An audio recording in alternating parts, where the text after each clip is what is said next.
وكل ما تراه من الخلل في المجتمعات المسلمة في الأرض كلها إنما هو راجع إلى زوال الاعتقاد أو ضعفه أو ما وقع فيه من التشويه والدس والخلط.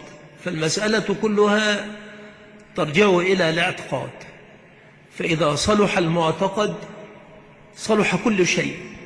فالمسألة كلها عند المصلح الحق إنما ترجع إلى إصلاح الاعتقاد، وكل من يحاول أن يصلح خللا في مجتمع من غير أن يجتهد في إصلاح الخلل الأصلي، معالجة المرض وليس بالانكباب على العرض، فكل ما تراه في المجتمعات المسلمة من الانحراف والزيغ والفساد والضلال إنما هو عرض لمرض. فهذه الأعراض كلها لا يركز عليها في العلاج، وإنما يركز على السبب الذي أنشأه وهو المرض، وهذا المرض إنما يرجع إلى المعتقد. فإذا صلح معتقد الأمة على ما جاء به النبي صلى الله عليه وآله وسلم استقامت الأمور كلها وكف الناس عن الشرور جميعها.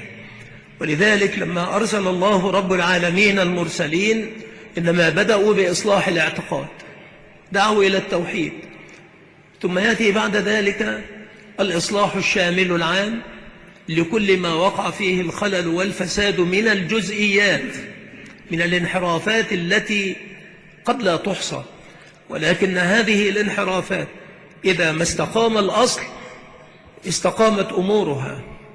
وكيف يستقيم الظل والأصل أعوج؟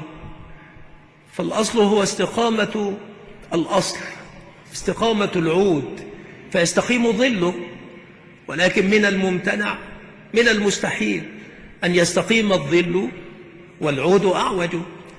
فترجع المسألة كلها برمتها إلى إصلاح العقيدة والتركيز على إصلاح المعتقد على ما جاء به الكتاب والسنة وعلى ما كان عليه سلف الأمة من الصحابة ومن تبعهم بإحسان. هذا فيه النجاة وفيه الإصلاح الحق.